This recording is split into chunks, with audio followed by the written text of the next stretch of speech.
Bonjour Madame Catherine, merci de nous joindre à nous pour discuter des élections communales de 2024. Bonjour, merci de votre invitation. Et quels sont selon vous les enjeux majeurs des élections 2024? À Molenbeek, À ce Molenbeek. sera le logement, la propreté, la sécurité principalement. Comment pensez-vous des résultats de ces élections? Pourraient-ils influencer la politique nationale en Belgique? Oui, je pense que oui, nous occupons une place à part dans la politique belge. Nous avons le triste titre de commune la plus pauvre. Saint-Josse est devant nous à certains classements, mais en réalité c'est une très petite commune. Nous avons 100 000 habitants et malheureusement nous avons un des plus gros CPS et nous avons un très très grand nombre de difficultés. Et donc oui, il y a un lien direct entre ce qui se passe au niveau régional, ce qui se passe au niveau fédéral et ce qui se passe à Molenbeek. Les élections actuellement en Flandre n'est pas obligatoire. Est-ce que les Bruxellois seront motivés pour voter aux élections communales 2024? Je pense que oui. Au dernier scrutin communal, on avait plus de 80% de taux de participation, alors même qu'on est une commune avec beaucoup de primo-arrivants, beaucoup de jeunes arrivés et beaucoup de jeunes tout court. Donc c'est un très bon taux de participation semblable aux autres communes bruxelloises et je nous vois partir sur la même dynamique. Quelle stratégie le PS devrait-il adopter pour séduire ses électeurs? Alors ici, si on parle de ceux qui pourraient éviter de voter, je vais surtout parler des jeunes. La première chose importante pour un jeune, c'est de sentir que ses préoccupations sont prises en compte. Alors on a un fort programme à destination des jeunes, ça c'est la première chose. Et puis par ailleurs, on a de nombreux jeunes sur notre liste qui sont là, qui avec leur réseau, avec leur qualité, avec leurs compétences et leur sphère d'influence, vont aller toucher les jeunes et leur parler de notre programme. Pensez-vous que les nouvelles technologies et les réseaux sociaux peuvent influencer les élections en 2024? Oui, tout à fait. C'est une particularité. Donc on va avoir une campagne qui est mixte entre la rue, le bouche à oreille, les affiches classiques, les bâches et les réseaux sociaux.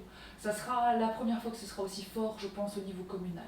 Donc c'était déjà une tendance, mais maintenant c'est encore plus important. Moi je le vois bien, les discours des opposants sont beaucoup plus présents de base sur les réseaux sociaux que dans la rue. Et donc ils essayent clairement d'utiliser ces plateformes pour faire percoler leurs idées et ils sont beaucoup moins capables de le faire sur le terrain et ce sera intéressant de voir de quelle manière ça influence le vote. Quelles sont les priorités du conseil communal de Molenbeek-Saint-Jean? Le conseil communal, il est là pour faire remonter tout ce qui vient de la population. Et donc dans le conseil communal, il y a de tout.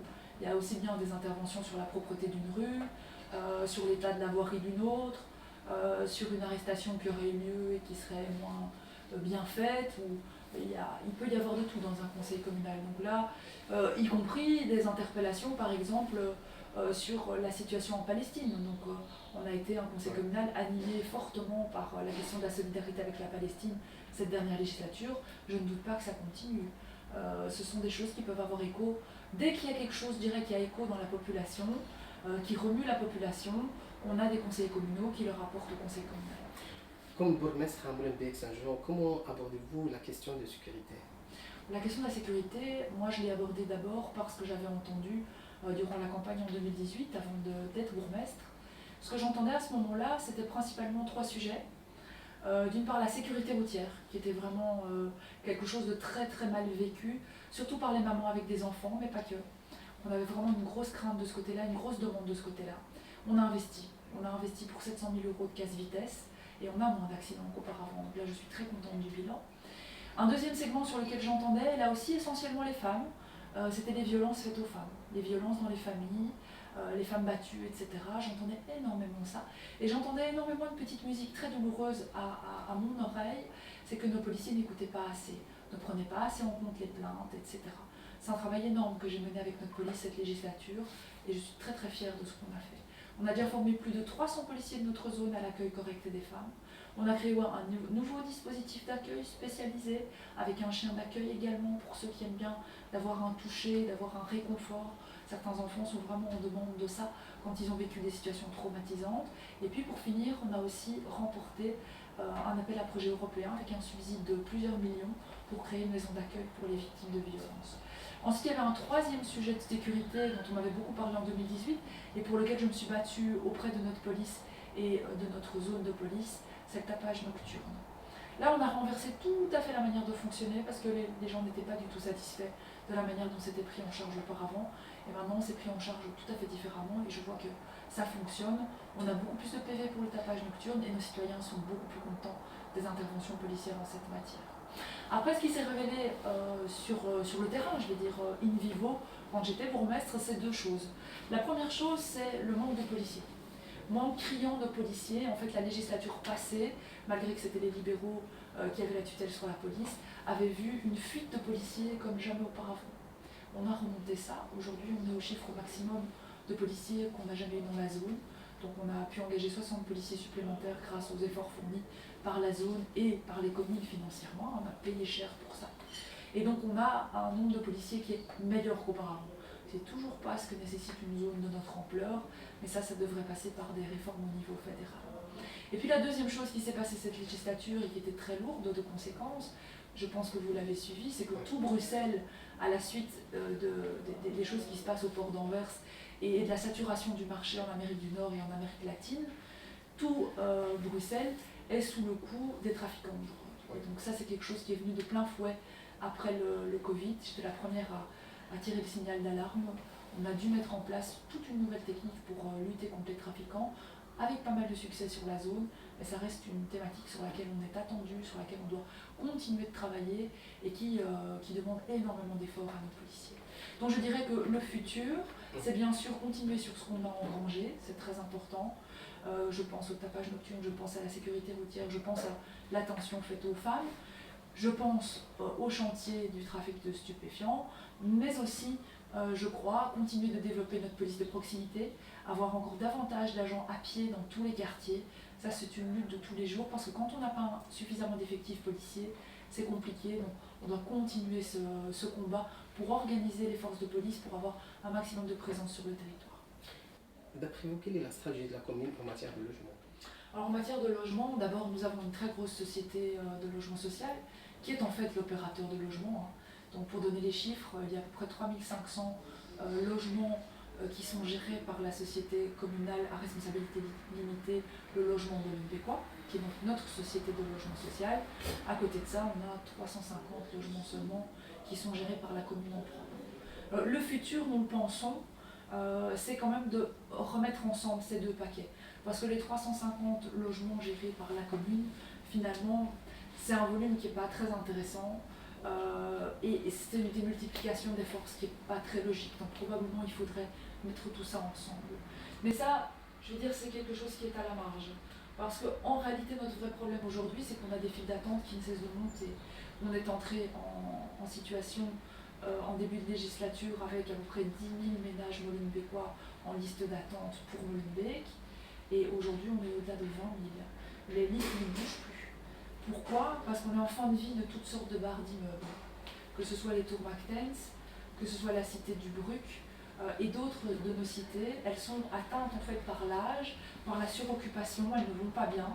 Et donc on voit qu'on doit évacuer les gens de ces tours parce qu'ils ne vivent plus en dignité. On doit évacuer les gens de ces cités pour les mettre à l'abri dans d'autres logements. Et donc concrètement, ça veut dire quoi? Ça veut dire que quasiment tout ce qu'on a construit cette législature a été à réhéberger des gens qui ont dû quitter une autre localisation dans le logement social. Et là, vous avez l'explication sur pourquoi nos listes, pour l'instant, ne progressent plus. Quelqu'un qui est en liste d'attente pour un 4 chambres, il ne progresse pas, il n'avance pas pour l'instant, malgré qu'on construit.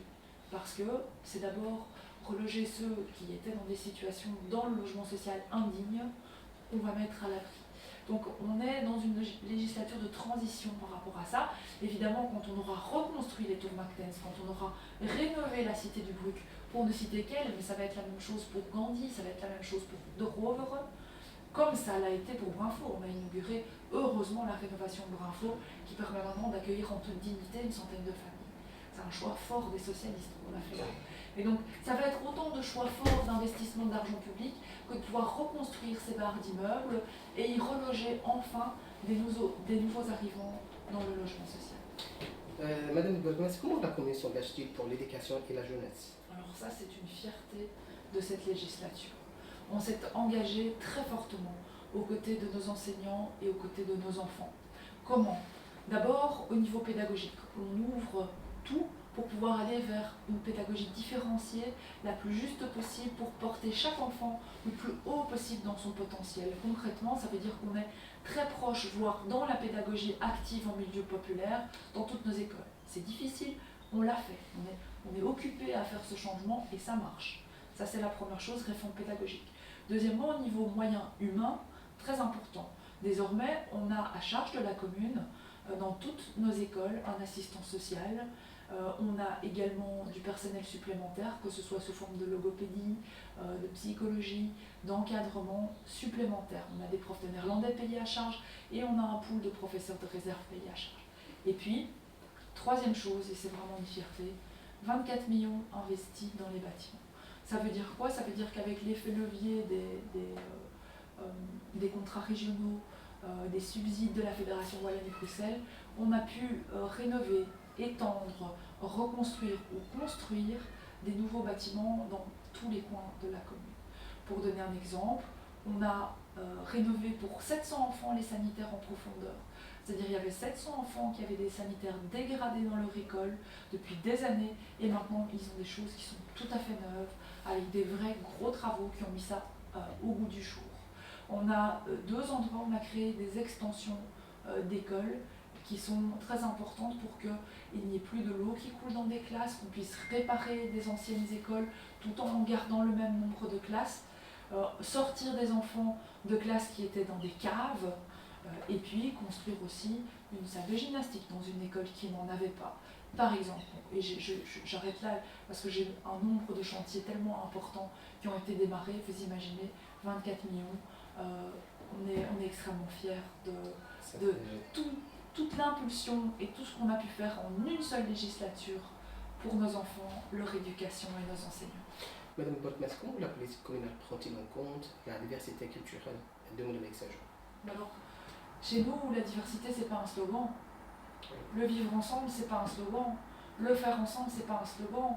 Tous les jours, on est là, tous, avec nos 142 nationalités sur 6 km², 16 000 habitants au kilomètre carré, et on est tous mélangés. Et donc, on vit très bien, en fait. Quand on ne nous embête pas avec des débats de l'extérieur, on vit très bien. Et on se mélange avec et sans foulard, avec et sans couleur, avec et sans religion. On se mélange et on est ensemble. On est ensemble à l'école, on est ensemble à l'emploi, on est ensemble dans la culture, on s'écoute, on se parle. Donc quand on n'est pas sous influence extérieure, que ce soit sous des dictates d'extrême droite ou sous des dictates électoralistes, je pense notamment au président du MR, Georges-Louis Boucher, qui remue toujours le foulard et qui attise la haine autour de ça. Quand on n'est pas sous des dictates de l'extérieur tels que ceux-là, nous allons bien, merci. Et comment comptez-vous encourager la participation des jeunes dans la vie politique locale à Molenbeek? Mais donc je pense que ce qui est très important, c'est qu'ils puissent se reconnaître dans les listes électorales, ceux qui sont là, ceux qui vont porter leur parole.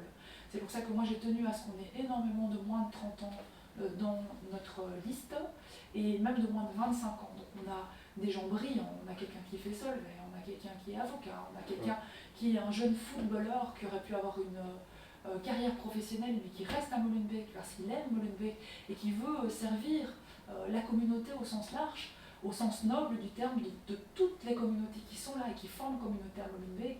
On a des jeunes brillants qui sont là et qui sont avec nous et qui sont notre avenir.